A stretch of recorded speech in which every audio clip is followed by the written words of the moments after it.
গুনাহগার বান্দা গুনাহ করার পর মসজিদে যাওয়ার পর যখন তার গুনাহের কথা স্মরণ আসে, তার অপরাধ নিজে বুঝতে পারে, আর বুঝতে পারার পর নামাজের পরে যখন সে বলে মুনাজাতের মধ্যে আস্তাগফিরুল্লাহ আস্তাগফিরুল্লাহ আস্তাগফিরুল্লাহ, আমার মালিক বলেন যে ওই ব্যক্তির থেকে কোটি কোটি কোটি গুণ বেশি খুশি আমি আল্লাহ হয়ে যাই। সুবহানাল্লাহ। আল্লাহ এত খুশি হয়ে যান যখন আপনি গুনাহ করেন, আর গুনাহ করার পরে মন থেকে খাস তওবা করেন আস্তাগফিরুল্লাহ। আস্তাগফিরুল্লাহর মধ্যে আল্লাহ রাব্বুল আলামিন অনেক মর্যাদা রাখছেন। আস্তাগফিরুল্লাহ পড়নেওয়ালা ব্যক্তিকে আল্লাহ রাব্বুল আলামিন কয়েকটা পুরস্কার দান করবেন।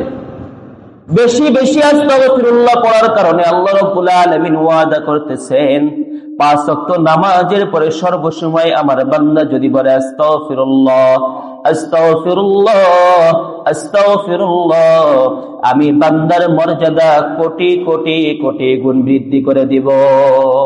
প্রত্যেকবার আস্তাগফিরুল্লাহ বলার কারণে তার মর্যাদা বৃদ্ধি করে দিব, এবং কিছু না কিছু গুনাহ তার থেকে বড় বড় গুনাহ আমি আল্লাহ ঝরাইয়া দিব।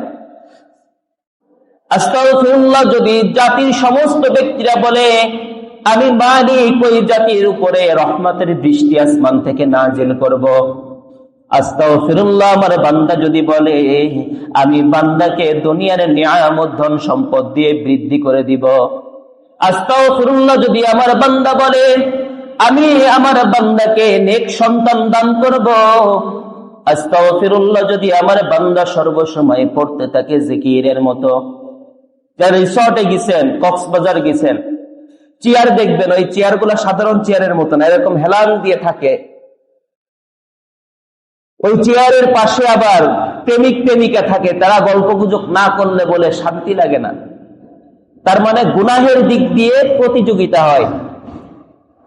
তা আল্লাহর হাবিব সাল্লাল্লাহু আলাইহি ওয়াসাল্লাম বলতেছেন, এটা উদাহরণ দিলে বর্তমান জামানার আলেমরা, যে কিতাবের যে বর্ণনা, ওই কিতাবের বর্ণনায় স্বর্ণের চেয়ার থাকবে জান্নাতের মধ্যে, সামনে তো দেখে সমুদ্রের পানি আর ফেনা, কিন্তু জান্নাতের মধ্যে যখন এই আস্তাগফিরুল্লাহ পড়নেওয়ালা ব্যক্তি জান্নাতের ভিতরে ঢুকবে, আল্লাহ রাব্বুল আলামিন ওই চেয়ার তার জন্য সাজায় রাখবেন, স্বর্ণের চেয়ার।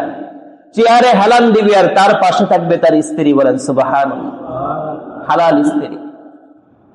এবং বাম পাশ দিয়ে সারি সারি দিয়ে একজন নয়, দুইজন নয়, 70 জন জান্নাতি হুর, জান্নাতি স্ত্রী আল্লাহ রাব্বুল আলামিন আপনাকে দান করবেন। বলেন সুবহানাল্লাহ। এই জন্য ভাই ইস্তেগফার বেশি বেশি করে পাঠ করব। আর ইস্তেগফার পাঠ করার কারণ কি হবে? এই তো বললাম, মর্যাদা।